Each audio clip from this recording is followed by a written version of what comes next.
आज हम बात करने वाले हैं एक बहुत ही महत्वपूर्ण विषय पर, पवित्र आत्मा के 9 फल क्या हैं। बाइबल के अनुसार जब हम यीशु मसीह पर विश्वास करते हैं और पवित्र आत्मा से भर जाते हैं तो हमारे जीवन में कुछ विशेष गुण या फल उत्पन्न होते हैं।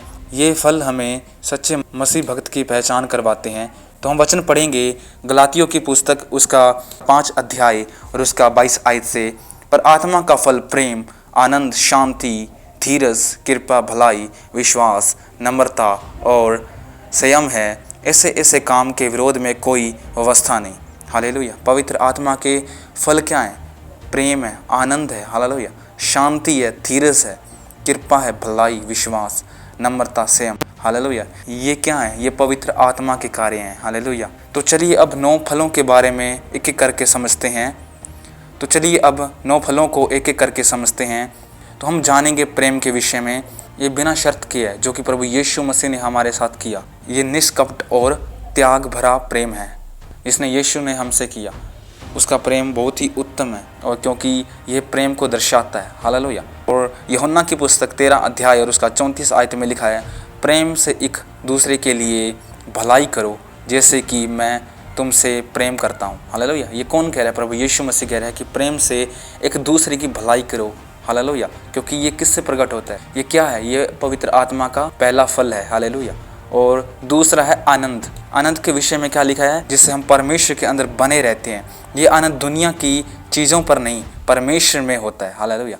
तो बाइबल के वचन में लिखा है फिलिपियों की पुस्तक उसका 4 अध्याय और उसका 4 आयत में, प्रभु में हमेशा आनंदित रहो। हालेलुया। परमेश्वर हमसे क्या कह रहा है कि प्रभु में हमेशा आनंदित रहो, क्योंकि ये पवित्र आत्मा का क्या है? दूसरा फल है। तीसरा फल क्या है? शांति। ये वह शांति जो समझ से परे है। हालेलुया। कठिन परिस्थितियों में भी हमारे मन में, हृदय को शांत रखती है। हालेलुया। ये शांति किससे मिल सकती है? परमेश्वर के वचन से। और बाइबल के वचन में लिखा है फिलिपियों की पुस्तक 4 अध्याय और उसका 7 आयत में लिखा है, और परमेश्वर की शांति जो सब समझ से परे है तुम्हारे हृदय और तुम्हारे विचार को यीशु मसीह में सुरक्षित रखेगी। हालेलुया। जो पवित्र शांति जो परमेश्वर के द्वारा मिलती है वो हमें क्या करती है? सुरक्षा देती है। हालेलुया। और शांति के द्वारा ही हम अपने जीवन को जी सकते हैं। और ये पवित्र आत्मा का तीसरा फल है। चौथा फल क्या है? धैर्य। धैर्य अर्थात मुसीबत के समय भी सहनशीलता और विश्वास बनाए रखना। हालेलुया। इसे धैर्य कहते हैं। लूका की पुस्तक 21 अध्याय और उसका 19 आयत में लिखा है, धैर्य से हम अपने आत्मा को बचा सकते हैं। हालेलुया। धैर्य के जरिए हम आत्मा को बचा सकते हैं। हालेलुया। क्योंकि धैर्य क्या करती है? हमें आग से बचाती है। हालेलुया। और ये क्या है? पवित्र आत्मा का चौथा फल है। और 5वां फल क्या है? कृपा। हालेलुया। यहाँ पे लिखा है कृपा होने का एक अर्थ है दूसरों के प्रति दया और करुणा दिखाना, जैसा परमेश्वर ने हम पर दिखाई। हालेलुया।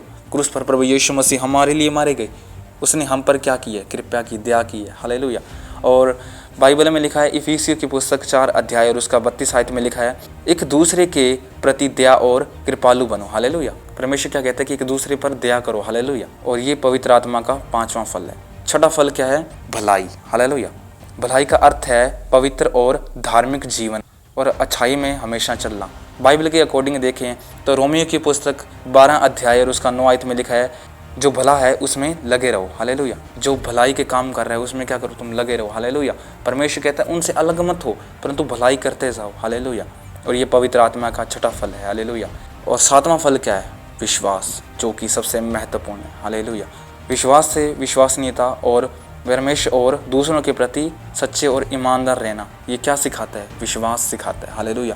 और बाइबल के अकॉर्डिंग इब्रानियों की पुस्तक 11 अध्याय और उसका 6 आयत में लिखा है, विश्वास बिना परमेश्वर को प्रसन्न करना असंभव है। हालेलुया। विश्वास बिना परमेश्वर को प्रसन्न करना असंभव है। हम विश्वास के बिना परमेश्वर को खुश नहीं कर सकते, इसलिए विश्वास सबसे ज़रूरी है। हालेलुया। ये पवित्र आत्मा का 7वां फल है। और 8वां फल क्या है? नम्रता। नम्रता अर्थात विनम्र होना और नम्र मन का होना। हालेलुया। घमंड से दूर रहना। हालेलुया। बहुत से लोग हैं जो आज भी घमंड करते हैं, परंतु परमेश्वर के वचन में क्या लिखा है? तुम घमंड मत करो। कुलूसियों की पुस्तक 3 अध्याय और उसका 12 आयत में लिखा है, अपने आप को नम्रता में धारण करो। ये कौन कह रहा है? बाइबल कह रही है, परमेश्वर का वचन कह रहा है। हालेलुया।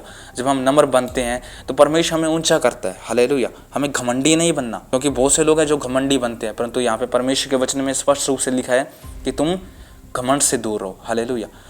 अपने विचारों पर, भावनाओं पर और अपनी क्रियाओं पर नियंत्रण रखो। हम संयम रखते हैं तो हम परमेश्वर में सहभागी हो जाते हैं। नीति वचन 16 अध्याय और उसका 32 आयत में लिखा है, जो संयम पर नियंत्रण रखता है वो शक्तिशाली है। हालेलुया। जो संयम पर, जो धैर्य, जो संयम रखता है, हालेलुया, जो अपने आप को, भावनाओं को कंट्रोल करता है, वो क्या है? संयम करता है, वो संयम रखता है। हालेलुया। और हमें संयम रखना ज़रूरी है। हालेलुया। और ये पवित्र आत्मा के 9 फल थे। तो परमेश्वर आप सभी को इन वचनों के द्वारा ब्लेस करे, आशीष करे। अगली वीडियो किस टॉपिक पर देखना चाहेंगे तो हमें कमेंट में लिख सकते हैं। तो परमेश्वर आप सभी को ब्लेस करे, आशीष करे। सभी को जय मसीह की।